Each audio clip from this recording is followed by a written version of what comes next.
away from this thing about, if I'm from the wrong political party, if I'm from the wrong tribe, I will go nowhere. And I think there's a critical role for that to happen. The latest survey, I believe, by a research institution was that you need about 26 million to be a member of parliament in this country, 39 million to be a senator.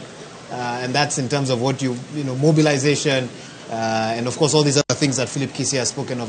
And if you spend 40 million on your campaign, what are you hoping to recoup once you get into office? Prof, we need to move forward. We need to talk about NMS. We need to talk about the intro of the next governor. But I know you might have a final comment on this.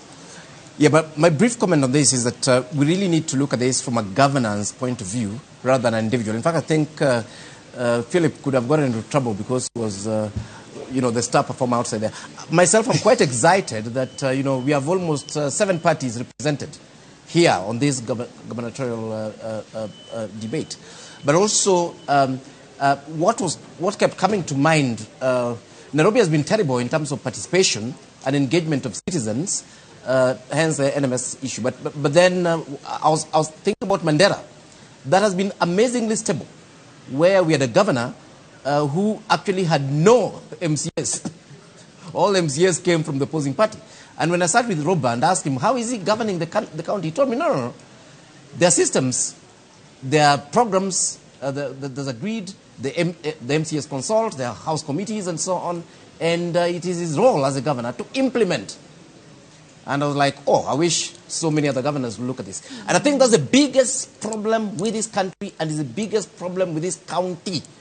They must start to understand that what we're trying to create is a political system, is a governance system. We are not looking for stars who are going to mesmerize us with brilliant ideas. We are looking for people who will go and have debates with those fellows who cannot understand policy, but get to the heart of their problem and start engaging them. People will listen to parties and what parties are putting on the table. People will sit down with MCAs and the agenda and convince them. People would actually develop a plan and implement it.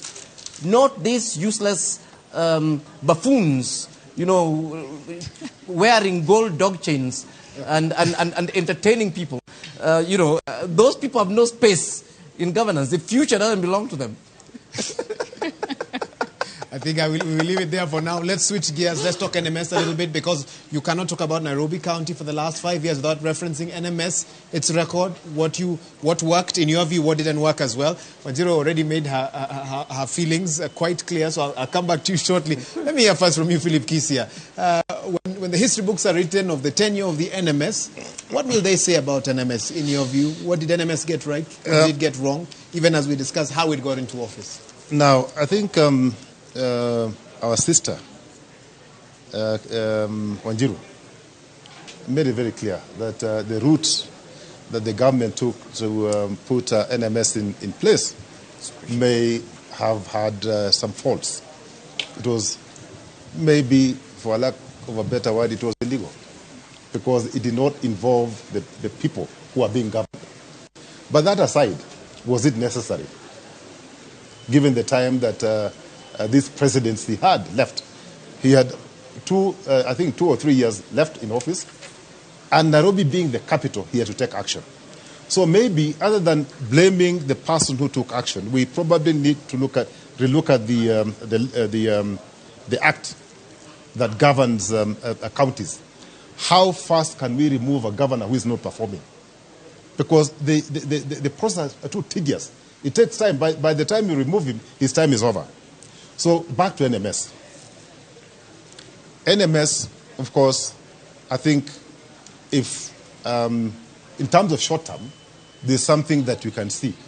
There are roads that have been fixed. Mm-hmm. There are pedestrian walkways that you can see. There are hospitals, dispensaries which have been built, but I'm told there's no medicine, but at least there's something. So they've done something. But I can tell you, from where I sit, they could have done much better given the resources that have been deployed to NMS. Okay, and that's why I'll interrupt you because I'm told we have an update we need to give, but I'll come back to you as we dig deeper into those 4 functions that were allocated to the NMS: health, transport, public works, and planning as well, and development services. But first things first, we continue to, and of course my colleagues are across this campus here at the Catholic University of Eastern Africa, really trying to get you updates as and when we have them. Let's now hear from Leila Mohammed and Francis Gashuri as more candidates continue to stream in. Leila and Gashuri? Thank you very much, Waihiga. Indeed, the hour is nigh. In the next 30 minutes also, we are expecting the main event to begin proper. Quite a convincing panel that you have there, and they're articulating matters that are critical to the 2.5 million registered voters in this county of Nairobi. Many have spoken about unemployment. The cost of unga for them, Gashuri, is very critical to them. Water, transport for this area, and insecurity are some of the very few basic things that Nairobians are looking for. Currently, we are aware that 3 of our invited guests are here, Gashuri.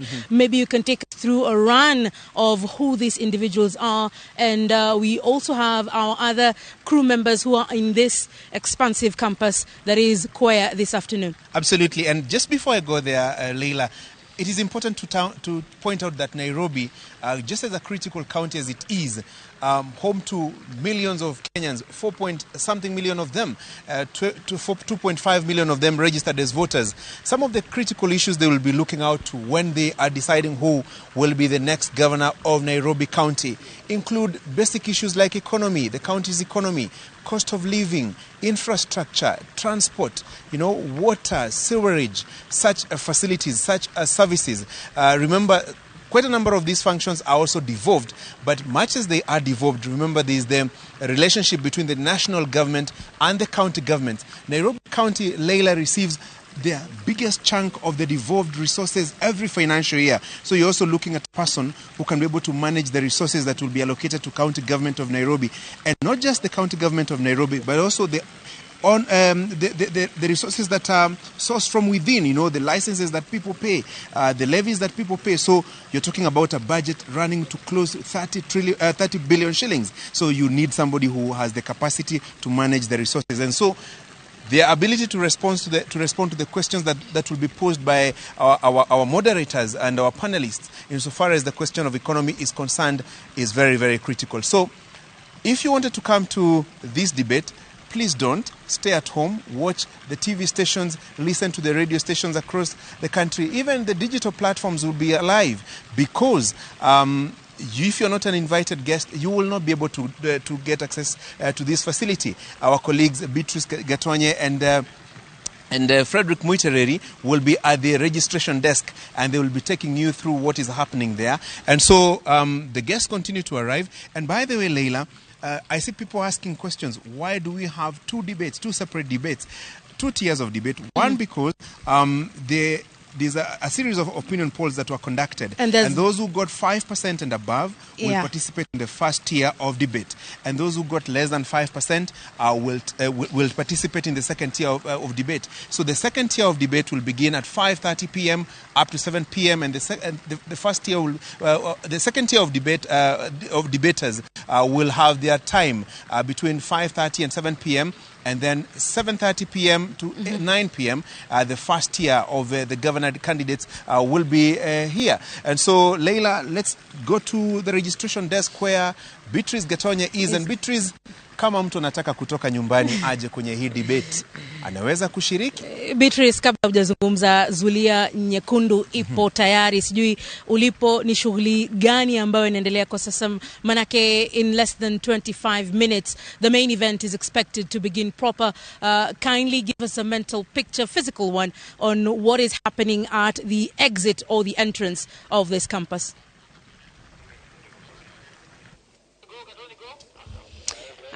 Asante sana mtazamaji, kama jinsi ambavyo umekuwa ukitazama, huu ni mjadala mkubwa kabisa wa wawaniaji kiti cha ugavana katika kaunti ya Nairobi. 9 wanawake pamoja na wanaume ambao wangependa kuiongoza kaunti hii kuanzia tarehe 9 mwezi Agosti mwaka 2022, yani mwezi ujao, na tunazungumzia siku 28 kutoka sasa. Wana Nairobi wataamua ni nani atakayekuwa akiwaongoza. Na hapa ambapo nilipo mtazamaji, ningependa tu kukueleza kwa ufupi ni yapi ambayo yanaendelea hapa. Iwapo mpiga picha wangu ataweza kukuonyesha, hapa ndipo wageni waalikwa wanafika na kujiandikisha, na inathibitishwa kuwa kwamba ulikuwa umejiandikisha na kisha unapewa tag kama hii ambayo nimeishikilia hapa. Hii yangu imeandikwa The Presidential Debate 2022 Nairobi Governor Debate, alafu kisha jina langu na ninafanya nini hapa. Mtazamaji, kama ambavyo umeona kwamba hiyo ndio tag ambayo unapatiwa utakapofika mahali hapa. Iwapo uko nyumbani na ulikuwa unafikiria kwamba sina la kufanya sasa hivi, wacha nikimbie kule Kwea mimi nijionee moja kwa moja, hautaruhusiwa kufanya hivyo iwapo hauko umejiandikisha kupitia mtandao na kisha uweze kufika mahali hapa. Kila mgeni ambaye anafika katika eneo hili ili kuweza kuhudhuria mjadala huu wa wawaniaji ugavana hapa katika kaunti ya Nairobi hawataruhusiwa kufika hapa iwapo hawatapitia katika eneo hili ambapo wanathibitishwa kwamba wao ndio wageni waalikwa, na baada ya kuthibitishwa wanapewa kadi kama hii hapa, unaiweka kwenye shingo lako ili usiwe na hali ya utata na wale ambao wanatuwekea usalama katika eneo hili. Na mtazamaji, hapa ni eneo la kuthibitishwa kwamba wewe ni mgeni ambaye ulikuwa umealikwa na kabisa umefika, na ukisha baada ya hapa unaelekezwa hadi eneo ambalo unastahili kuwa, na huo ndio katika eneo ambalo mjadala wa siku ya leo utakuwa ukifanyika, ukumbi wa hapa Kwea. Na mtazamaji, ningependa kukuelekeza upande ule mwingine ili uweze kupata picha kamili ya jinsi mambo yalivyo hapa jioni ya leo, kwani wageni wetu na hasa wale wawaniaji kiti cha ugavana watakapofika, kuna eneo maalum ambalo wametengewa.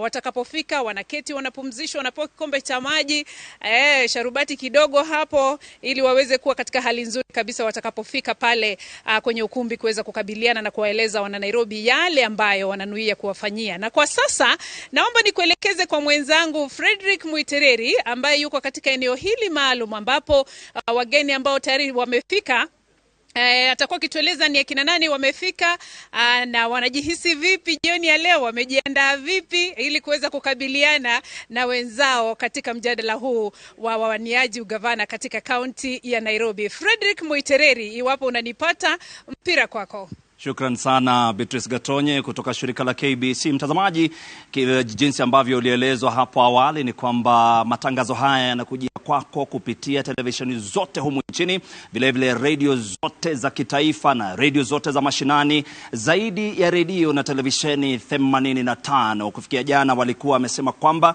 watakuwa kipeperusha matangazo haya, na kwa vile vile kuna wale kwenye mitandao ya kijamii vile vile tuko pale. Kwa hivyo mtazamaji, tunashukuru sana wewe ambao umetuenzi na kuendelea kutazama televisheni yako ambao unaipenda sana. Mimi Frederick Muitereri kutoka kituo kinachokuwa kwa kasi zaidi humu nchini TV47. Hapa mahali ambapo nilipo mtazamaji ni mahali ambapo ni muhimu sana. Ni kituo cha kwanza wanapofika kutoka pale ambapo Beatrice Gatonye yupo, wanafika hapa, wanakuja hapa, wanapewa mankuli kidogo, kitu kidogo, unaona zuria tu ni tamu sana ile ambayo iko mahali hapa. Wageni waheshimiwa ambao tulikuwa tunasubiria wako mahali hapa, nitakuwa nikisemezana nao baadaye mtazamaji. Tu nikueleze, tutakuwa tukipiga kura kama mpiga picha wangu atakuonyesha. Tutakuwa tukipiga kura baadaye tu ili kukuonyesha mtazamaji wetu hivi ndivyo tutakuwa tumesimama hapa, lakini baadaye muda wa dakika kama 20 hivi ama 10 hivi kutoka sasa.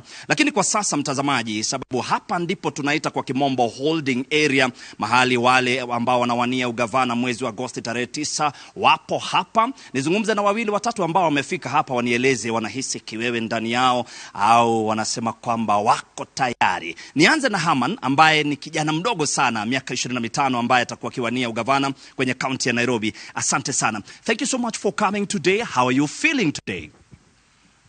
Thanks so much for having me today. Feeling good, very confident. Right now we're just waiting for the debate to start, and I'm taking this time to prepare, meditate, collect my thoughts, and I'll relish the opportunity to brief the nation on my manifesto and my plans on how to help Nairobi. Thank you so very much. Unamsikia anasema kwamba hapa najitayarisha pole pole sababu mjadala utakuwa ukianza. Kumbuka kuna mijadala miwili siku ya leo. Kuna mjadala wa kwanza ambao unastahili kuanza mwendo wa saa 11 dakika 30 hivi, dakika 30 kutoka sasa ni dakika 20 hivi mtazamaji. Vile vile hayuko peke yake Haman, tuko naye Esther Warenga. Asante sana na karibu katika matangazo yetu ya siku ya leo. Unajihisi vipi? I feel confident. This is a day that I've been waiting for, and I'm happy that it has come. It's today. So I'm confident of this day, and I thank God for everything that He has brought me this far. Thank you very much. Did you come with your family? No, I came with friends. My families, they are not here. They are in the U.S. So I came with friends, many of them. Being in the U.S., I know they are asleep or they're just waking up. Are they watching the debate? In fact, they are. They are actually communicating with me as I'm here. Yes. And they are quite excited and happy. Very well. Yes. Asante sana mtazamaji. Ni wale ambao tu wamefika kwa hivi sasa na kuonyesha tu picha mahali ambako wanakuja wanastarehe kidogo, wapumzishe, ndio isiwe wakifika pale mbele wanakiwewe. Niende kwa yule mwingine bwana Nyamamu ambaye shafika hapa, atueleze naye anahisi vipi siku hii ya leo. How are you feeling today about the debate? Pretty good actually. We've been campaigning in the ground very hard. Drumming up support, so we are ready to sell our manifesto so as to speak to the broader audience using television. So I'm really excited about that. Thank you very much. Asante sana mtazamaji. Alikuwa mtu wa kwanza au mwaniaji wa kwanza ambaye alifika mahali hapa, kwa hivyo yuko tayari, anasema kuhakikisha kwamba wale wakazi wa mji wa Nairobi wanamsikiza siku ya leo. Na wewe mtazamaji ukiwa hapa jijini Nairobi namsikiza, na uweze ikiwa utampa kura zako. Kutoka hapa nitakuwa nikirejea baadaye ili kupiga kura hiyo ambayo nimekueleza. Hapa tutakuwa na wawaniaji 7 kwenye kipute cha kwanza, kisha kipute cha pili nitakuwa nikikueleza. Kwa sasa nimpe Wahiga Mwaura aendeleze matangazo yetu. Shukran sana Frederick Mutiriri. Tunaomba uendelee kutupasha wengine wakiingia tafadhali. And of course we'll continue to give you more updates. We know that when there's quorum there, a ballot process will take place to allow the respective candidates to go through this process. A very important one because it determines where they'll stand on that stage. All 7 candidates. It's not randomly chosen. Rather, the ballot will determine where they'll stand, the speaking order as they make their first or opening statements and as they make their closing statements as well. And I know that will be happening shortly. We were shown a glimpse of that as our Frederick Mutiriri continued to speak to the various candidates that have already arrived. Kenneth Nyamwamu was the first to arrive, vying on a United Progressive Alliance party ticket. The history we could get of he's a data analyst. Also has been, I believe, a registered nurse and worked overseas at some time. We also had Esther Warenga Thairo, an independent candidate. She's the CEO of a property company. And of course, Harman Singh Grewal of the Safina Party is a legal brand developer, helps law firms to develop their brand. He also has some sort of ICT expertise. He's also an athlete who, I'm told, vied or competed for Kenya in the 2019 Kabaddi World Cup. We are expecting Agnes Kagure, an independent candidate. She's an insurance executive and a businesswoman. Dennis Kothe of the Liberal Democratic Party, a journalist, and has also been a diplomat to the African Union. Nancy Mwadime, who's also in the real estate sector, under Usawa Kwawote party ticket. Cleophas Kio, Ford Kenya, formerly the ICT director at the Kenya National Bureau of Statistics. Those are 7 names, and those 7 are the ones expected for that first debate that actually kicks off in the next 20 minutes or so. The clock is ticking. Debate day now almost turning into debate evening, even as we get closer and closer to that 5:30 p.m. start. But we were talking briefly matters NMS, and of course also reflecting on some of those statements made by those candidates, even as they give their expectations. You can see a measure of, they're expressing confidence, but one can imagine an anxiety that comes upon you as the moment gets closer and closer for you to address the nation. Philip, you said you organized the first one was NCBDA. NCBDA. You are an organizer though for that one. Yes. Yes. And what came out of it? I mean, it was the first one, so you people built on what we started. And that's why I say that I also believe in debates, because when we started, there was no interest. The interest level was very low. But I'm happy now, out of, I think, 7 or 9 candidates on this race have offered themselves, and they're here. So the interest level is growing. And like the other panelists said, that, I mean, who knows? 5, 10 years from today, these debates will mean a lot. Correct. They will mean a lot. Because then people start looking at issues and not short-term gain. But for the time being, for another maybe 5 or 10 years, short-term gain is what is really selling the candidates. And when we were offline, I was talking to Prof, and he said, yeah, I mean, he agrees, but maybe he may not want to say it on air. But money, I'm telling you. There's an online version and an offline version. Let us get back to NMS. You had asked whether they have done well. I've said, of course, they have done well.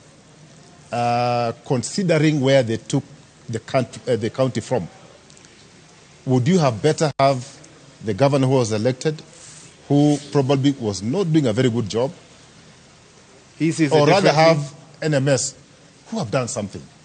But I can tell you, no, I mean, you can shake your head. This is a reality. You're shake referring your head to very hard. not me. No, let my sister shake her head very hard. But that's the reality. Because it's about results. And if you're not getting results, are you going to waste your time with this character who's not producing the desired results? Because if you do waste your time, the blame will shift to you. And in this case, the blame was going to shift to one Uhuru Muigai Kenyatta, who gave us Mike Sonko. Okay? Now, NMS. Where could NMS have done better? We have the new plan, Nairobi Integrated Urban Development Master Plan. Okay? It's very simple. This is a document that was produced by Nairobians. I have not seen them make any reference to this plan. If they were making reference to this plan, we would not have seen the green terminus where it is. My brother is a planner. How can you say you want to decongest CBD and smack into CBD, you bring a terminus with, I think, 1,000 vehicles per day? What logic was behind that particular project? Was it just space or opportunity for people to make money? I'm yet to get answers, because I've consulted planners in this country, and they have told me clearly they were not part of that plan. So there are certain things that they would have done better with the money that they have received from the national government. And I can tell you, when I was running the city, the highest transfer I got from the national government was 2.9 billion for a year. So in my 3 years, I got 6 billion from the national government.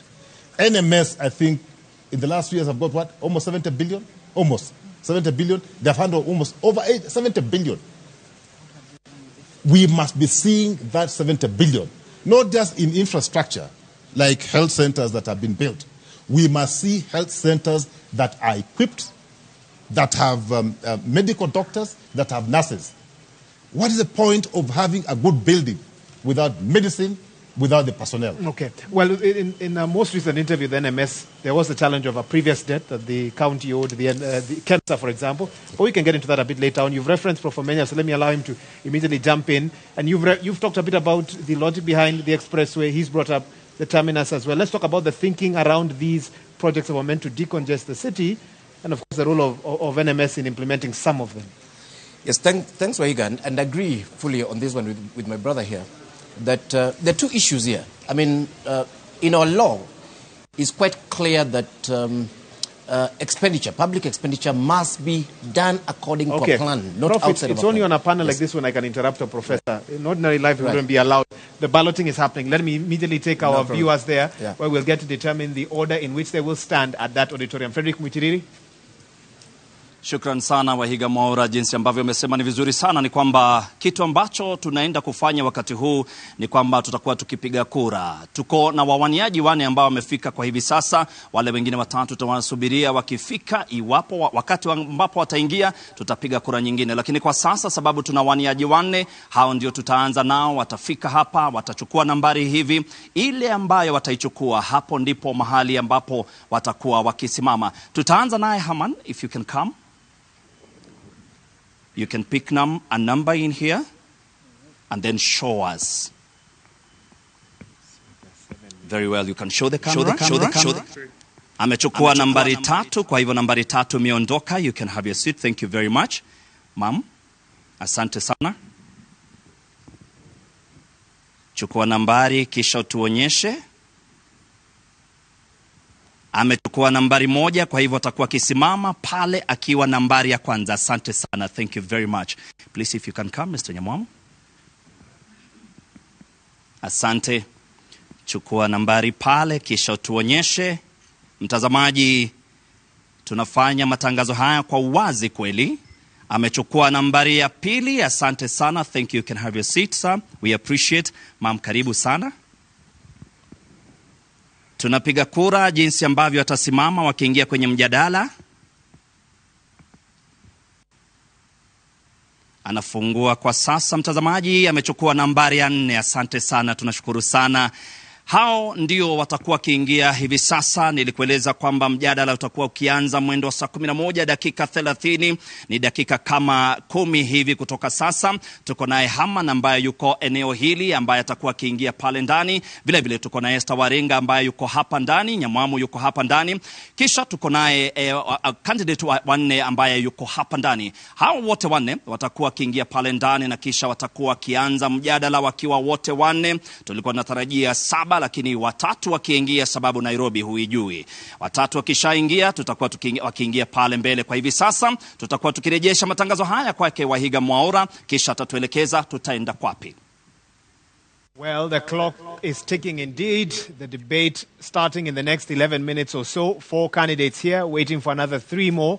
But time waits for no man, no woman, no candidate. And the debate will kick off on time. Of course, our moderators are on standby for that, and we'll be getting to that shortly. But let me get 1 or 2 final thoughts from my guests who are here still with us. Prof, I interrupted you. Let me apologize once more and then allow you to make your statement. Yes, no problem. I just wanted to add a little bit on to what my brother Kisia here was suggesting.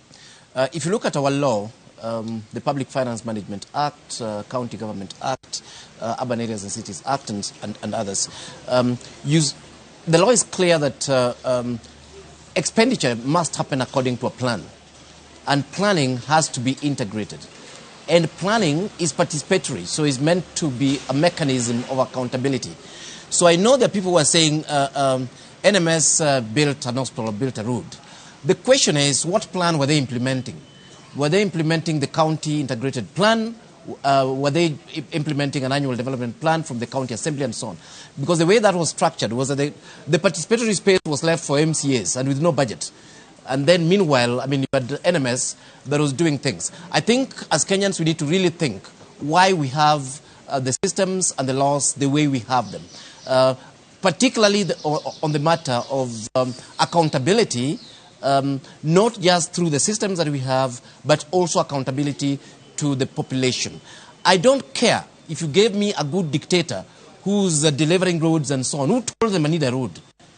That's the question I'll ask. And again, it goes back to what I was saying there, that this is a city without citizens. We are not treated as citizens of this city.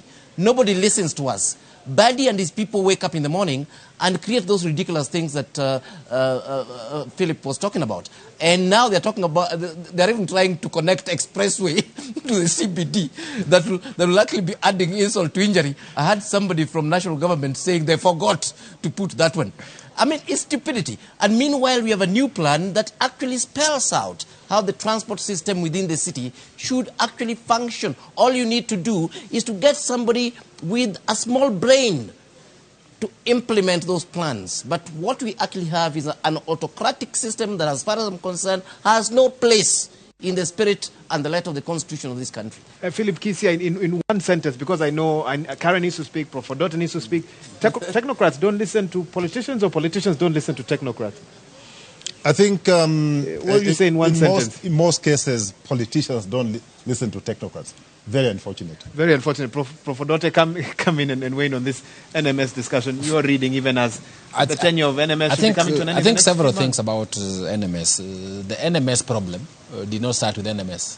The NMS problem started in 2017. And that's why for me this debate and the elections are critical. When you elect trouble, trouble follows you throughout your entire period. And unfortunately, trouble followed Nairobi throughout the entire period, because when we were electing in 2017, we were electing trouble. And I think that's the reality. Well, the man that was elected says he got in trouble for fighting corruption. That is his defense, that the cartels ganged up against him. He's actually looking for a seat in another county as we speak. And may even win. But everybody has a defense. Even the devil must get a defense. But the reality, two things. One is that the transfer of functions to an NMS is actually contemplated in the Constitution. The Constitution contemplates that there may be a situation where the county government fails, and therefore you need to transfer functions. So the transfer itself is not unconstitutional. What is unconstitutional, what is problematic, is the manner in which it was done. The manner in which it was done has demonstrated the troubles we see in Green Park. That eventually, if you look at NMS performance in terms of the hardware, they've actually delivered in terms of hardware. And I think on that Philip is right. In terms of the software, we have suffered. And the Constitution recognizes that you don't need one and not the other. You need both. So when you assess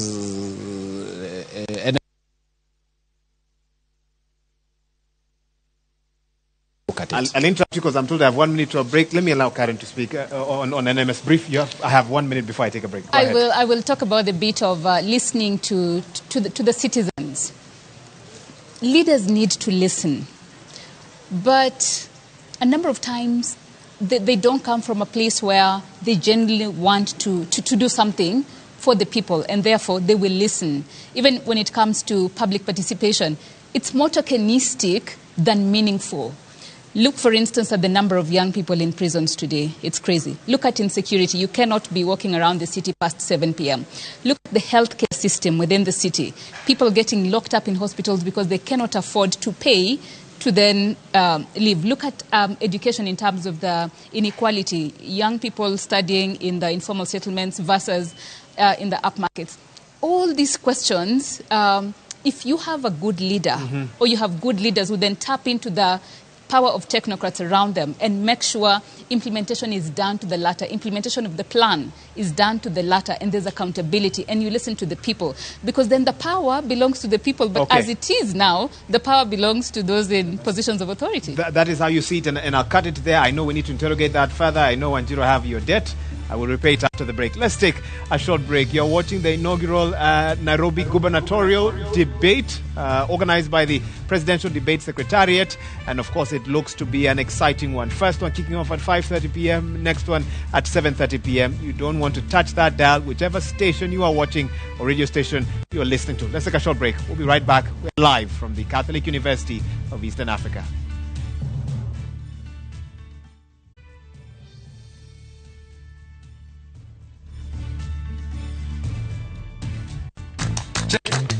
Let's talk about banking.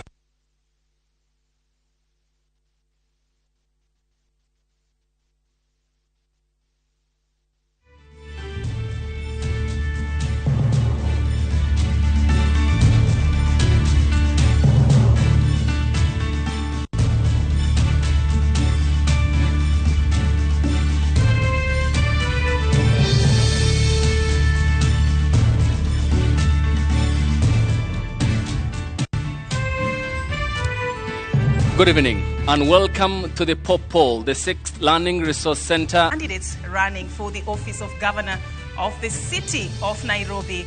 It is the first among the 6 debates under the auspices of the Joint Media Presidential Debate Secretariat.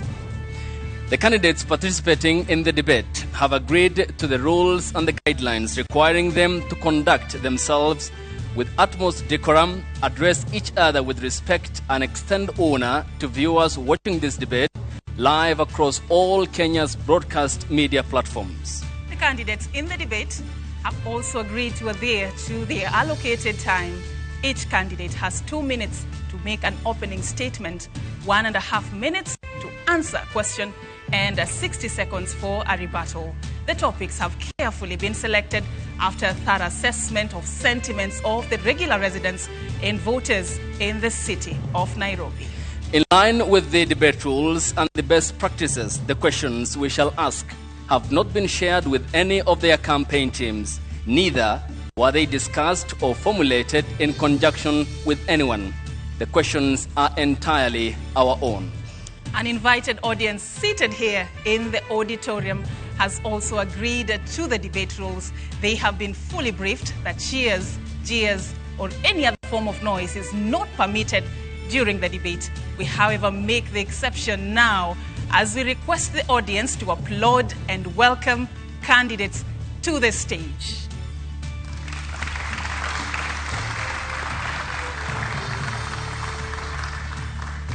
And we begin with the first candidate who will take the first podium in this debate. I call on to the stage Esther Waringa Thairo, an independent candidate.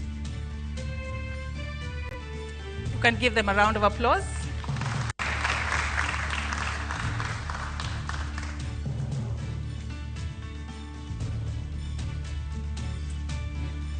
Appreciate her as she takes her position.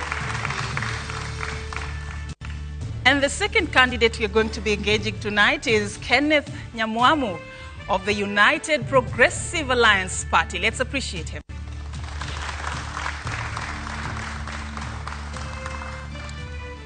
The third candidate for this debate is Herman Sin Grewal of the Safina Party.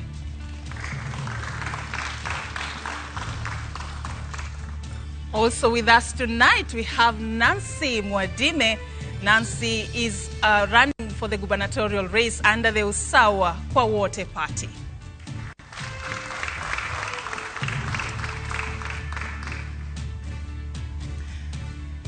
And here are the topics for this debate: governance domain in the city of Nairobi, leadership and integrity, which is a key ingredient in the 2010 Constitution of the Republic of Kenya.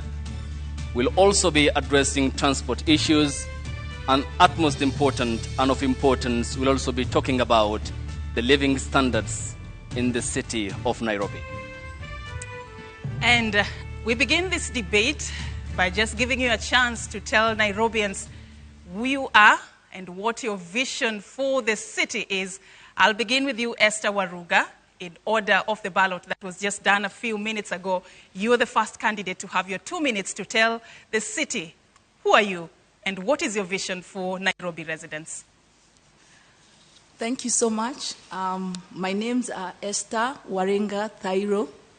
First of all, I would ask you to allow me to give thanks to God for who He is, and to give thanks to God for the plans He has for us as a nation, and also to give thanks to God for raising men and women who have taken this bold step to be counted by Him. I thank all of you, the viewers, and I thank those who are here with us. Special thanks goes to all social media services for giving us this opportunity to be able to present ourselves to the people so that the people can decide who they're going to vote for, who will be their leaders on August 9th. I begin by saying that if you look at Nairobi City right now, is a city that has its potential, a city that has a vibrant people who are willing to work, a city that has young youth, young men and women who are actually indulging into crimes in order to survive, and a city again that the corruption is at peak, a city again that has the looting being done by those we are electing. It is a very sad situation to see that even our investors are taking businesses away from this country and taking them to other countries. So it's a sad situation.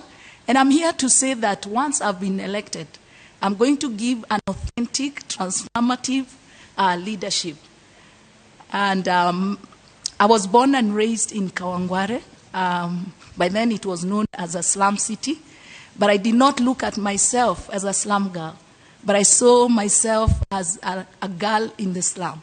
That made a lot of difference. And that is what has kept me here. Your time is up. Thank you. And before I go to Herman Sin Grewal of the Safina Party, we'd like to state that one candidate of the Liberal Democratic Party, Dennis Hode, did decline to attend this debate in writing, while 2 other candidates who have been cleared by the poll body IBC did not communicate. Herman, to you in 2 minutes, what's your vision for Nairobi County and your priority areas. Okay. My name is Harman Singh Girl. I'm the Safina candidate for Nairobi County Governor. One of the reasons I've been back is because I have a huge background in IT. I was born in Nairobi, I've studied in Nairobi, and I've worked in Nairobi. Initially, I was a lawyer. After that, on the side, I used to practice as an engineer, and we used to do fabrication with my family. After that, I began doing charity work, and I moved into starting my own IT company. My IT company founded the first AI lawyer in Africa, and from that, we began innovating other tech solutions for leading social issues in Kenya. If you'd like to read some of the 8-point manifesto I have, you can log on to harman47.com, spelled Harman, 47.com, and you can download my manifesto in English or Swahili, and we'll detail that in the course of tonight. In my manifesto, you'll see me speaking on how I plan to provide free education, free healthcare, employment to the people of Kenya. I speak on the hybrid economic model. That is something that I will detail further on today. And it's a well-structured plan that circulates heavily on IT and launching Nairobi into the next generation where we can revolutionize how we operate as a country. Thank you. Thank you so much. All right, and we move to the next candidate, Nancy Mwadime. You get the opportunity to tell Nairobians who you are and what your vision for the city is. You have 2 minutes. My name is Nancy Mwadime. A girl who was born in Murang'a and grew up, went to school to Murang'a, Mogori Girls, and later went to school in Senior Chief Koinange, and thereafter I went to India for further studies. And as I stand here, I want to stand for many of us who grow up in up country, then they come to Nairobi, they work in Nairobi, they do business in Nairobi, and they make Nairobi a home for them. And I want to encourage many of us that when the time comes for political leadership, should not be going back to the village, but you should stay here and make Nairobi a better place. So as I said, I'm Nancy Wamboi. I stand with Usawa Party kwa Wote. Usawa Party kwa Wote is a party for all, from up to down. And we stand for the family to make sure that we make Nairobi a place where we can call our home for all of us. We stand for each and every Nairobians and want to say that it's the right for every Nairobian to eat. It's right for every Nairobian to have water. And therefore, I want to say when I become the governor of Nairobi, I would want to make Nairobi a home for all of us who are here, who are born here, or those who grew up in a country, they came to Nairobi, they made Nairobi their home. I've been here for 30 years. Currently, I'm in business, and I've been in business for the last 15 years. And for the years I've been in business, I can understand as a business person. A businesswoman present an employer, present a mother, and present a Nairobian. And when I stand here, I would want to say that I am presenting the whole group from the employer so that we can make Nairobi a home for all of us. Thank you. And I take note that your time is up. Before we proceed, you can feel comfortable in adjusting your mics according to your heights, and we thank you. Kenneth Nyamwamu of the United Progressive Alliance Party, what are your key priority areas for county number 47? Thank you. First thing that I want to do is I want to make Nairobi business friendly. I feel we have a lot of hardworking business people in Nairobi, but sometimes we are never kind to the business. Instead of supporting our businesses, we fight our businesses. So my biggest priority is to make Nairobi business friendly. And one of the things that I want to do to make Nairobi business friendly is to slice all business licenses by 50%. I also, on my plan, I want to provide electricity and water in all the informal sectors. They actively contribute to the economy of Nairobi, and they should be able to get basic services like water and electricity and sewerage systems. The other thing I would like to do when I become governor is to create a county-wide app that will be used by all borders to create efficiency so that the border borders can operate efficiently, and also to give them safety. We talk about this issue of border borders, but we dance around it. But nobody concretely put solutions in place. So my main aim will be to create a county-wide app, a county-wide, not country, county-wide app that would sort of like an Uber system kind of an app, so that the person, it caters for the safety of the border and the rider that they are carrying. The other thing is to improve service delivery to all sectors in Nairobi, and especially the informal sectors. We need to have a system in garbage collection. We need to have a system in fire department, the fire department that works. We need to promote our youth in sports and their talents. And also, my other thing is to create an efficient, affordable, and public system your time is so up. that our people can use. Thank you. Thank you. Your time is up. And you said something that I'd just like to pick up with you as we move into the second question. Do you know that in the last financial year, Nairobi's own source revenue was 10 billion shillings? This is against a target of 16.5 billion shillings. Yes. How do you seek to bridge the gap of 6 billion shillings if one of your priorities is to slash the business licenses fees by up to 50%? So, the argument behind that is when people start businesses in Nairobi, number one, the average life of a business in Nairobi is 3.5 years, which is very sad. Two, when they start a business, they pay all their licenses up front because they have to pay licenses before they start the business. But after that, nobody is able to renew because the rent is very high. The cost of doing business is very high. So you get that a lot of people are not really paying their business licenses. So instead of charging them expensively, why don't we slice the licenses by half and increase the pool of the revenue reception? How do you seek to bridge the gap of 6 billion? That is the question.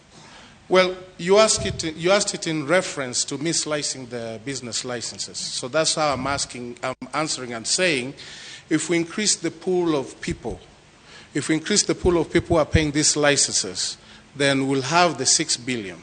But if we don't, then, we have money getting lost through the enforcement where they go and they harass our business. Thank you so much. Your time is up. Thank you so much. And I come to Herman.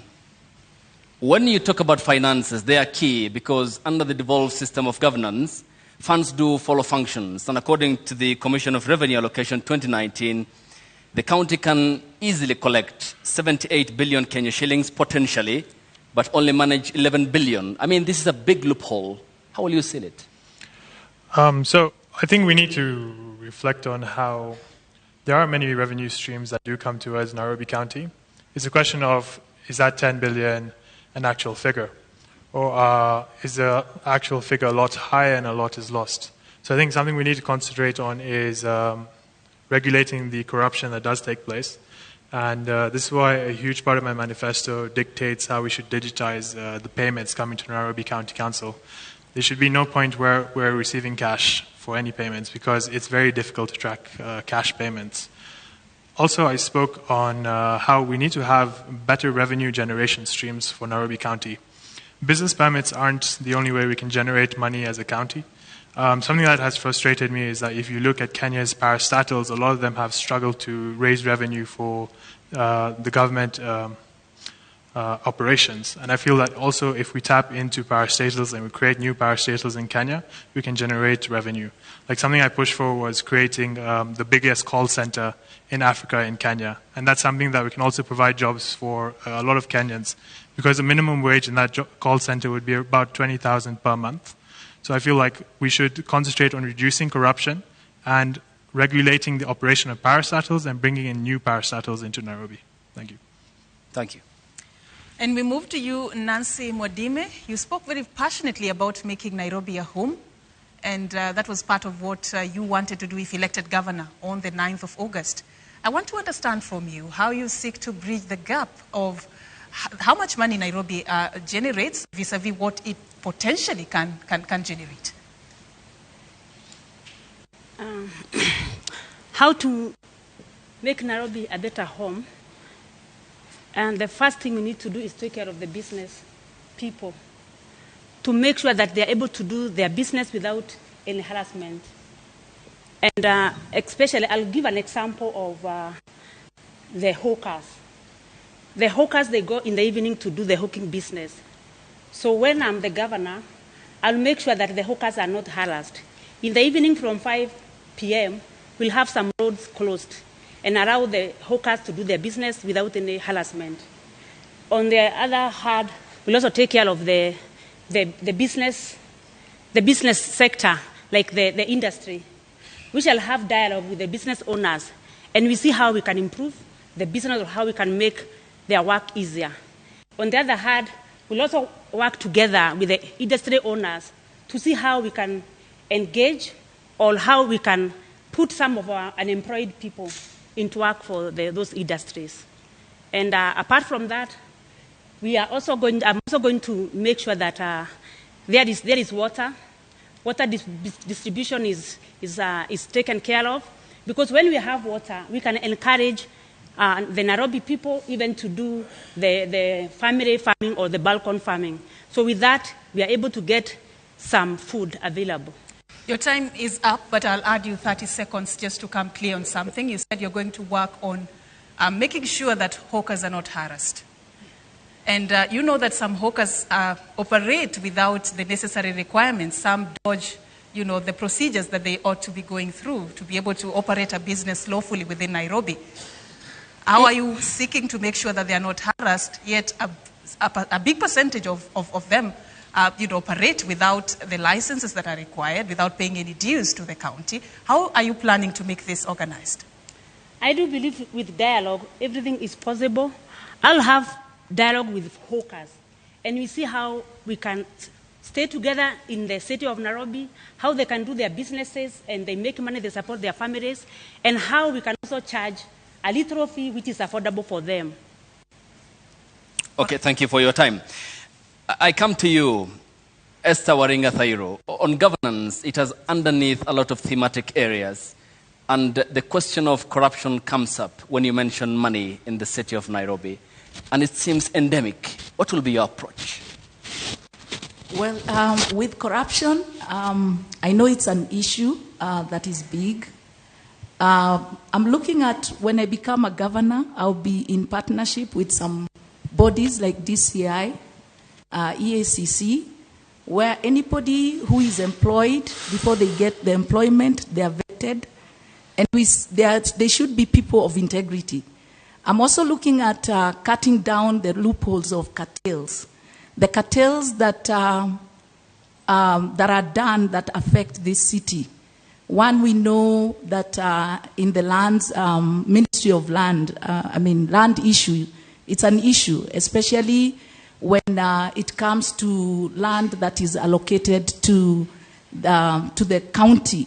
I would also look at the functions of what is happening, especially with the land in leasing, because most of the land's lease expires in 99 years. And we find that there are some places that they don't pay. They don't pay any lease because the leases were not renewed. So there are several things that I would look at in terms of closing those gaps of corruption and working towards making this city a city that is corruption-free. Okay, I add you 30 seconds before my colleague comes in with the next question to the next candidate. And you have mentioned cartels. Seems this is a cliche. Who are they by definition? Cartels are managed by people who are just those people we have elected, because they have mechanism of owning most of the businesses around. The local businesses are owned by people who are in power. So the cartels fall there. So if there is any tender or there is any garbage collection, you find that those companies are not owned by the local person. They are owned by people who are already in positions. Your time is up. I come to Kenneth Nyamamu, and this is very important because when we talk about finances, these are the taxes the Kenyan people pay, and they expect services, including not only Nairobi, but across the 47 devolved units in the country. Do you understand the regulations and the finance management in terms of managing the resources in Nairobi County? The answer is yes, I do. So, I mean, if I may get you correctly, you're trying to ask me if we understand the way to manage finances? Correct. I know, I do, because I am a business owner, and I've run my business successfully for the last 2 years. So I understand how to manage finances, how to pay people on time, which the city of Nairobi needs to learn how to pay people on time and not be holding salaries for 3-6 months until people go to the streets. The city of Nairobi also needs to learn how to pay their bills on time. The other day I passed City Hall, and the whole City Hall didn't have electricity. So we need to get there so that we can pay our bills on time, pay our people on time, and ensure that revenue is collected in an efficient manner, a manner that's free of harassment from the people. In my administration, I am going to eliminate any form of the City Hall askaris arresting people in terms of people who are trying to make a living. I think it's wrong to criminalize somebody trying to make a living, whether they are saying on the street corner or not. We just need to get a place for them to do their business. And your time is up. Thank you. Mm-hmm. Thank you so much for that. Now we move to the next topic that we wanted to interrogate you on. And at this particular point, we assume that now that you want to be the county top boss, you know what are the requirements under the Chapter 6 of the Constitution on Leadership and Integrity. Most of you, in your opening remarks, and even while responding to the questions we've asked you, have really talked very passionately about fighting corruption. I'd like to start with you, Esther. Just tell me a bit about the how you're going to approach the war against corruption in Nairobi County. Well, first of all, I'll look at distribution of resources. People have to give a budget on how they're going to spend the money. I'm also going to look at the tender awarding. It should be something that should be open and transparent, where you gazette every project that is going to be undertaken by the county government, and communicate even through the social media. Also give a feedback on who has been awarded, how much the project is going to be, and at what duration are they expected to finish the job. Because you find that most projects that are given out, we spend so much money and yet the projects are never finished. So that is a big loophole on curbing down the corruption. So that is what I would look at in terms of that. And your time is up. Thank you very much. Okay. Hamansin Grewal, I come to you. As a FINA party member, the question of corruption has been a hallmark in this city. And when we look at the single, for example, business permits, the deficit is 912,362,049 shillings, nearly $1 billion Kenya shillings.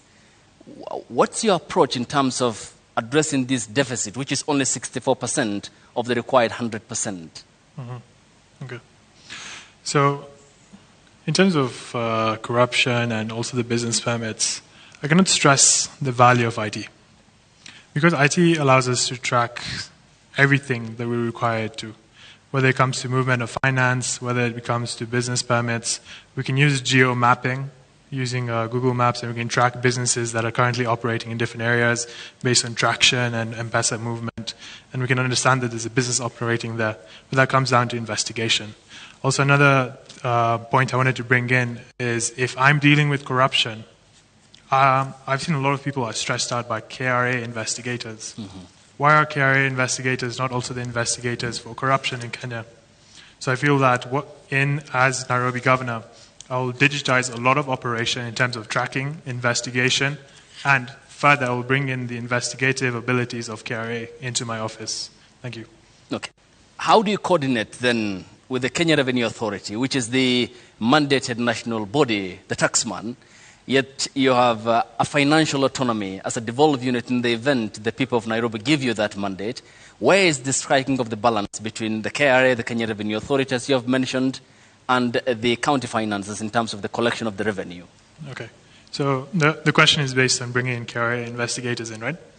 So as a country, we're collaborative. We're one unit. Granted, we have devolution that did take place where we separated the powers of operation. We can still collaborate with different organizations. What we can do is simply have a recruiting process where we can have employees also be transferred from KRA to the Nairobi County to investigate corruption and operation of the state. So that's one of the ideas I had in mind. Also, we don't have to entirely transfer them. Something we can also do is simply borrow them occasionally to conduct certain investigations, to also have proper auditing of operation. So I feel like we have a very skilled workforce in Kenya, whether they're in KRA or they work as accountants in the private organizations. Through collaboration, we can bring together all these brilliant minds and solve the problems we're currently dealing with together as a nation. Thank you. Mr. Nyamwamu. Yes. Corruption has been something that has tainted the image of Nairobi County, which many see as something that should be the city under the sun. That is how, ideally, that is the space that Nairobi should be occupying. But that is not the case, partially because of issues such as corruption. As you seek this mandate, what loopholes have you identified, and how do you seek to seal them? First things first, I think we are not serious in our fight against corruption. That's how I feel. We have the EACC, we have the DCI, we have this body, that body, but still money gets lost. The solution is not to form another body. In fact, I agree. In fact, I would like for Wajakoya to be president so that we can hang every one of these people. Because we just dance around this issue, nobody gets held accountable. We have a gubernatorial candidate that has been cleared with fake papers, and we just dance around this issue. So how do we expect to fight corruption where we don't do anything about it? For me, the solution is to go the Wajakoya way. If you are corrupt, we send you to the gallows. Next man up. You are corrupt, go to the gallows. I think that's the only way we can deal with it. You've talked about a case that is yet to be determined, but I'd let that go because that case is yet to be concluded. Yeah, but we dance around these issues. See, that's the thing. That's the problem. And I also don't see how that relates with the issue of we just dance around corruption. These issues. The EBC or the IEBC said they don't have the mandate. Yet, they send me home because I had a foreign certificate. That guy in a commission that wrote for him his certificate, he couldn't look at my own certificate until he had seen my high school certificate. There is no correlation between a high school certificate and a graduate certificate. But he couldn't look at mine, yet we have a gubernatorial candidate who has been cleared by the same commission. So anyway, the issue I'm saying is we dance around this issue of corruption, but nobody wants to take affirmative action. I just want to stay on that matter for a bit before we move. So you mean as governor you will be helpless just because institutions are not working? So you cannot do anything to fight corruption? That is what you're saying tonight? No, that's not what I'm saying. As governor, I'll do my part. What will you do? That was the question. I will not appoint anybody in my government who has been implicated or who has a case pending or who has been implicated in a corruption scandal. If you don't do that, people are just going to go to court because the mantra is you are innocent until proven guilty, and then they just dance around that issue and that issue is not solved. So on my part, I will not appoint anybody who's tainted. I will only work with people with clean hands. Let the EACC dance until the day they decide to work. Okay. Thank you. Ms. Nancy Wambui Mwadime, what then will be your approach in effectively sealing the loopholes of financial malfeasance in Nairobi County? My approach is that when I get sorry to cut. You can adjust your microphone at your place of comfort. Feel free. Yes, go ahead. Yeah, the approach I want to give is that in the county government management, I am going to work with every place in Nairobi. Like in Nairobi, we have the Somalis, we have the Indians, we have even the white people who are citizens of Kenya, and they are also in Nairobi. So in my county government, I'm going to include everyone in the management so that we're able to seal the loophole even whereby corruption come through. Because corruption cases, it's done by not one person, but two people who come together and agree. So when you put every lace in the management, we are able, not to agree on the long things, especially the corruption. And as I would want to say is that myself, I'm not corrupt, and therefore anyone who will work under me. Your time's up. And I add you 30 seconds, but on clarity basis, Ms. Nancy Mwadime, when you talk about the ethnicities, in this case appreciating the cocktail nature of this county, which is a reflection of the country entirely, is the problem inclusion or governance in your view in addressing the question I posed? When I include everybody in the management, I believe that we are able to coordinate, even in the area of the finances. We are getting all the revenue coming in the county government. Is it about the color of your skin or about your character? No, the it's issue not about of corruption. The color. So why talk about race? Why talk about including all the people in your management? It's not about the race. It's saying that Nairobi, we all of us, we are Nairobians, Indians, white people. I think if I'm not wrong, I'm not seeing white people in the county government, and we have them as citizens. So what I'm trying to say that in my government, I'll have a good number of white people, a good number of Indians, a good number of Somalis, and all of us together. Is their absence the reason why we have huge corruption cases at Kenya's capital? The absence of certain races in the management of the county, the reason why corruption still exists in Nairobi? I believe the corruption still exists because when you put the same people of same, then they are able to agree together and agree that they can do ABC and they're able to accomplish. But when... Thank you for your time. And when we get back from this break, the debate continues, and we thank you for your time and responding to the questions and also the thematic areas that are yet to be exhausted. And will continue after the break. The debate continues.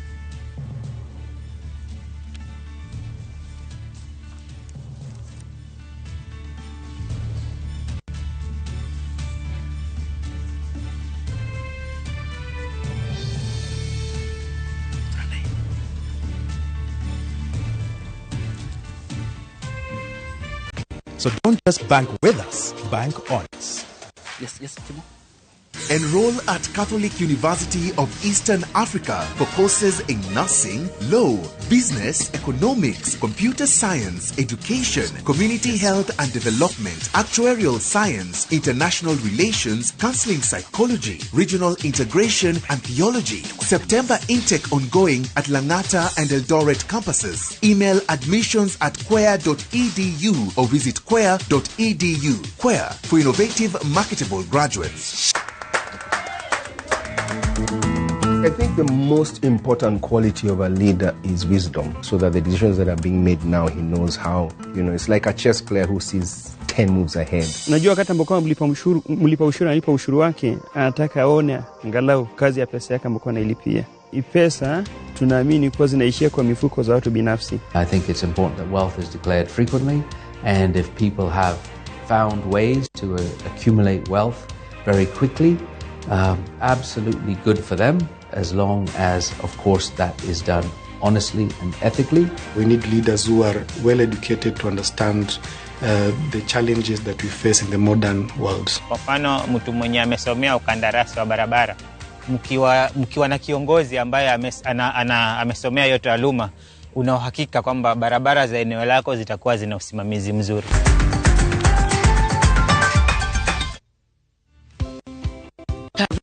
CAM. By offering market linkages, networking opportunities, and technical assistance, Kenya Association of Manufacturers assists its members to grow and scale up their businesses. Join us and let us work together to grow the manufacturing sector. Becoming a CAM member is as easy as 1, 2, 3.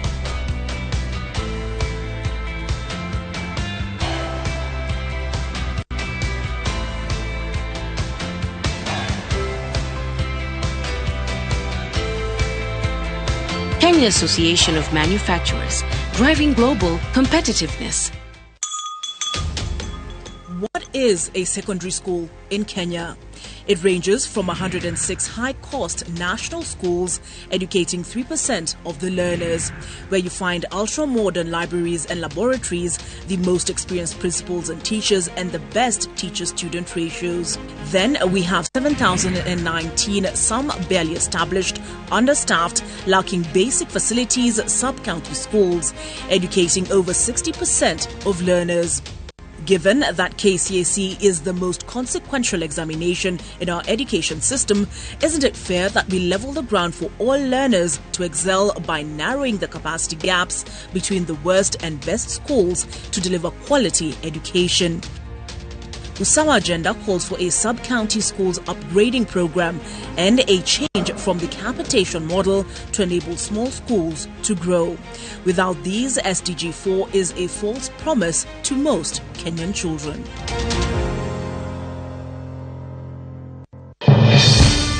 We shall legalize weed. Professor George Luchiri Wajakoya of the Roots Party. Semeni Babakea. Babakea. Raila Amolo Odinga of the Azimio la Umoja One Kenya Party. Unajua mimi sina pesa ya serikali ama ya kashfa. David Mwaure Wahiga of the Agano Party. And tunasema kazi ni nini? William Samoei Ruto of the Kenya Kwanza Alliance. Presidential Debate 2022.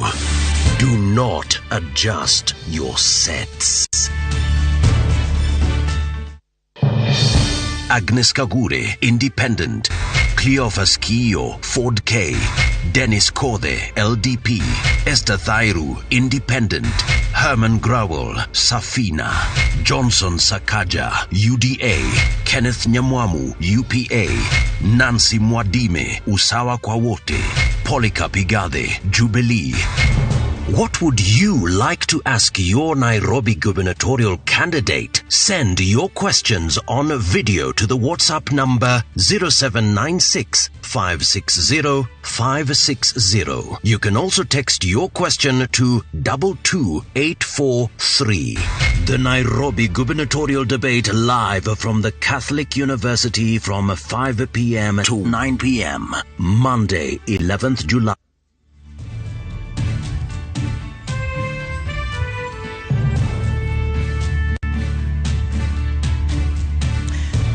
Welcome back. You're watching the Nairobi gubernatorial debate live, coming to you from the Catholic University of Eastern Africa in the county of Nairobi. And we are with Esther Waringa Thairu, who is an independent candidate seeking the top job in the county. We also have Herman Sein Growell, who is a member of the Safina Party. We also have Kenneth Nyamwamu, who is a member of the United Progressive Alliance Party, and Nancy Wamboi Mwadime. All right, we'd also wish to remind you that we extended invitations to all the 9 candidates who are vying for the Nairobi top seat. And of course, we have with us 4 of them for the first debate lined up for the night. Remember, later on, we'll be taking you through the second debate also, as we just lay it all bare. Who carries the vision for Nairobi County? Who among the ladies and gentlemen before us tonight has what it takes to become the next governor? But we just want to move on with this debate, and right about now, we want to look at the governance of the city. And I'll just come to you, Mr. Nyamwamu. The extension of deed of transfer of functions that was signed between the Nairobi City County and the national government elapses on the 24th of August, of course preceded by a 3-month extension period to tackle what is called the transition. If elected governor, how do you plan on handling this transition? And also, how do you seek to sustain the relationship between the national government and the county government, and which areas will you be doing that on? Is this in relation to the NMS? Yes. First of all, we shouldn't be having NMS running Nairobi County to begin with. That's not how our democracy was set up. We're supposed to be ruled, it's supposed to be by the people. It's the people supposed to decide. They elect somebody and that person runs, they give the person the mandate to run the county. Now, we have NMS, and my hope is when I get in, we'll have a transition for them to, we'll have a laid-down transition for them to exit and let the Nairobi County be run by the elected officials. It had a lot to do with the previous governor, but now when we get in, we are making sure that the NMS will hand over the function to the county government so that it's run by the duly elected officials. That's how our democracy is set up, and that's how we are going to work. Your time is up, but I'll add you 30 seconds. Mm-hmm. Nairobi is Kenya's capital. Yes. And also it is like the headquarter. Yes. Do you want to tell me it's not important to have a relationship between these two levels of government, the national government and the county government, considering the fact that it is the capital of the entire country? The county has its own, they have their own responsibilities. Why should Nairobi be partly run by the NMS while Kisumu, which is also another county, is fully run by a governor? I don't think that's fair. Our mandate dictates that you let the county be ran by the person that's been duly elected. I understand why the NMS was there, but that's not how our democracy is set up. Why should Nairobi be chosen to be run by NMS and not Migori, for example? Okay, your time is up. Herman Grewal, the law under Article 187 anticipates cooperation between the national government and the county government. And we have spoken about the NMS and how it came about. Would you have done what the ex-governor did in handing over 4 key functions to the national government? Mm-hmm. Well, if you look at the history of NMS and why it was created, first of all, I would like to thank His Excellency Uhuru Kenyatta for pushing for the creation of NMS, because he saw that Nairobi was in a state of chaos. And it was the sort of emergency response we needed. I'm sure all of you can agree, if you look at the success of NMS, it's something that we can be proud of. NMS has accomplished what the governor is supposed to accomplish. And NMS was a substitute for the governor, meaning that we need to move back into our normal state of operation. And we had the separation of powers so that we can allow elected leaders for certain areas be in charge of those areas. If we elect someone for a county, it would not be fair, just, or constitutional to have the president be running that county entirely. There must be collaboration, and we will transition in a peaceful and positive way. Okay, your time is up, but I add you 30 seconds for clarity. And there seems to be no response to my question, and I need clarity on this. If accorded the mandate by the people of Nairobi County, would you have done what the former governor did at State House in February 2020? I feel that given the situation we were in at the time, it did make sense, but it did happen because of the governor's actions. So I feel that if I'm responsible as a governor, I wouldn't allow us to reach that state. But if we are in that state, we must be responsible as leaders and say, I've made a mistake. I'm not delivering as a leader. And take a step back so that our country can prosper. Thank you. Thank you. All right, Ms. Nancy Mwadime, how do you plan on sustaining the relationship between the two levels of government, considering the fact that you're vying on an Usawa kwa wote party ticket, assuming the government is taken over by somebody a party that is not in your political camp? What will you do and how will you sustain this relationship? I'll be able to maintain the relationship because the two bodies, the national government and county government, we need one another, and each body has its own role to play. The national government, the county government, because even some of the assignments which are done by the county government work in relation with the national government. So what I would say is that I'll maintain the relationship, and where necessary, we shall work together. And at times, for example, with NMS, I would say that the county government, with a good leader, we have all what we need in the county government. We have workers from top, from the engineers to the accountant to the officers. So what I would say that with good leadership, the county government can be able to manage. Thank you. Your time is up. Okay. Esther Waring, I come to you. And owing to the importance of the close cooperation needed between the national government and the counties, because the understanding is that the two levels of government are meant to provide services for the people of the Republic of Kenya who hold the sovereignty under Article 1 of the Constitution. What will be your approach between the relationship between State House and City Hall?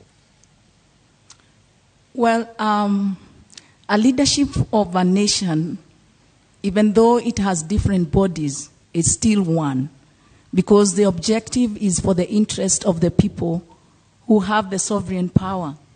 So I see that in partnership and consultation, we can really work, the county government and the State House, because everything that is done, the functions could be different because of devolution, but it is workable with partnership. Let me give an example.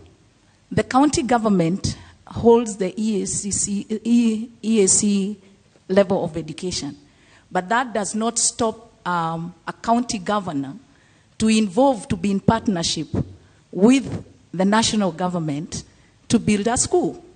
So I find that it's more of a consultation and partnership over leadership, and that will work. I add you 30 seconds, and clearly then tell me, the education docket is budgeted for 520 billion, lion's share of the country's financial year. There are some roles which are devolved, others aren't. How do you draw that very thin line as to what you will accomplish in terms of education? You see, if we have plans that involves the people, the partnership to be also drilled down to the people, the NGOs, and even stakeholders. It is possible to even be able to meet the target of what you're doing. It's more of partnership that will work, and involving the people also to be partners, stakeholders. Thank you. Yes. All right, so we want to move this forward to the issue of living and working conditions for the residents of Nairobi. Mr. Nyamwamu, I see you have an issue you want to raise. Yes. I'll give you 30 seconds to address that.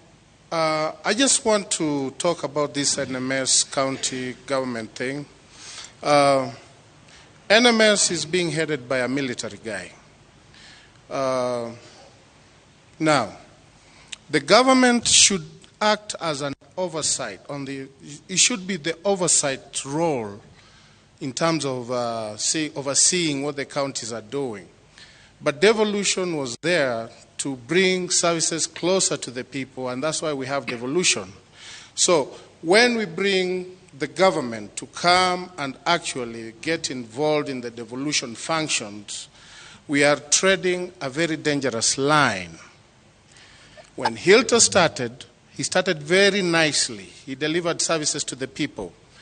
Over time, it has been shown, military rule takes over and they suppress democracy. Your time is up, but taking you back to when this happened on the 25th of February 2020, vying for this position, I want to believe you understand where the county was and the state at which it was being operated at that time. What would you have done different? What would you have done different aside from just signing that deed of transfer of functions? Well, first of all, it starts from the governor that was elected. and the deputy governor that's seeking a gubernatorial position right now, who was part of that system, and the senator who was supposed to be overseeing, they all failed. So then the government has to be like, Nairobi's in a mess. We need to take over Nairobi, or Nairobi will be in a mess. But that's not how our democracy was set up. How would you have cleaned that mess, Mr. Nyamwamu? Hey, collect garbage. The garbage was terrible. That was the function of the governor. Give electricity, provide electricity in the informal sectors. Get rid of the cartels. That's what the governor was supposed to do. And his deputy governor and the senator was supposed to oversee that function. All three failed. That's why the government stepped in. But all in all, what I'm trying to say, the basic framework of our democracy is not set that way. We set a very dangerous precedent if we continue this path. Thank you so much. Thank you, Mr. Nyamwamu. And just an understanding in terms of the specificity, you have raised a very important and a pertinent question as to garbage in the city. Yes. Do you understand Nairobi County? Yes, I do. I played in this city. I live in this city. In terms of the tons of garbage, yes. How much does the city generate? First of all, Nairobi doesn't even have a system to collect the garbage. We have just young little boys that we use, and we pay them very little money to collect garbage. Nairobi needs to set up a garbage collection system that starts from collecting garbage from the homes all the way to how the garbage is disposed. We don't have that system. We need to set that system up so that we can have a systematic way of collecting garbage in the county. Once that system is in place, then you'll not see garbage in the city. But we cannot have self-help groups, young boys collecting garbage in an unsanitary manner, and we call that garbage collection. We need to have a system set in place with the county government, and that's what I'll do when I become governor. Mr. Herman Growell, Nairobi County generates about 2,500 tons of garbage in a day. Out of this, only 1,800 is collected and transported. About 700 tons cannot be accounted for, and you and I can guess where that ends up. If elected governor, how do you seek to fix this problem? Okay. So this mostly comes to how are we managing resources. So resources would be goods and even waste. So when we talk of goods, are we managing a system that allows for the collection and recycling of the waste? Secondly, we look at the waste generated. How is it ending up in the dump sites, for example? Is all of it ended up in the dump sites? So it's simply about now tracking how much garbage is generated from certain areas, how much needs to be handled, what is the success rate of the systems we have put in place. Because when I was reflecting on garbage, it was one of the major aspects of my manifesto, because to work in any place, whether it's an office or in a county, you shouldn't have garbage everywhere, you shouldn't have sewages open. Because I've also walked through several slums in Nairobi, and I don't understand how we have the funding for something simple such as manual labor, which is minimum wage, which is all that's required to collect garbage in certain areas, and then now move it to a recycling plant. Thank you so much. That's why I spoke on how we need to partner. So even with recycling plants, we can export shredded plastic to other countries. Mr. Grower. Your time is up. Okay. All right. Thanks. Ms. Nancy Wambui Mwadime, the issue you have talked about is very important. What's your easy, immediate fix to garbage problem in the city? About the garbage issue, one thing I want to say that people have complained that at times leaders give manifesto and they are not able to fulfill what they have said. Especially the issue of the garbage. I would say this is something I need to get to that office and sit with the other parties and we see the way forward on how to handle the issue, because it's a big problem at hand. Which is the way forward? As I've said, there are some issues one would need to get to that office and sit and look all around and see how to solve. And the garbage is one of the issue one would need to go and get to the office and sit with the bodies related and see the way forward. And how does that way forward formula look like? Because the people of Nairobi watching this debate want clarity to the questions that we are asking you. What's the approach? How? I start by saying that we need first to start by educating our people. Because the issue of garbage starts by dropping it everywhere. So we need first to have the feeling that you cannot go dropping a peel of a banana everywhere. Your time is up, Ms. Mwadime, but just 30 seconds for some clarity on something you said. You want to get to that house, sit down with some people to get solutions. The people of Nairobi want somebody, a leader who already has solutions. What level of assurance can you give residents who are watching you tonight that you have the solutions to the problems that they are facing in Kenya's capital? I have solution for many issues facing the Nairobians. Is garbage one of them? Garbage is one of them. So how do you sort to fix the challenges we are facing with the garbage issue in the city? We can go to the old, now we are calling it county government. Years back, we called it city council. By then, we had lorries, which used to go around collecting the garbage. And there was a planned area where the garbage used to be taken, and from there it was managed. So what I'm trying to say is that we can get back to the Nairobi, which was there some years back, and the county government provide those services to the citizen, correcting the garbage and knowing where the garbage should go and knowing how the garbage will be managed. Thank you. Esther Waringa, 30% of garbage in the city is disposed of by a private company. This is a lion's share, and it's clearly a private affair. Yet the county is supposed to be offering services to the people. It's public dominated. How will you turn this around? You see, garbage looked in a more positive way. It's money generating. If you look at it that way, then you'll have a solution on how you can tap from garbage collection into the recycling and generate some money.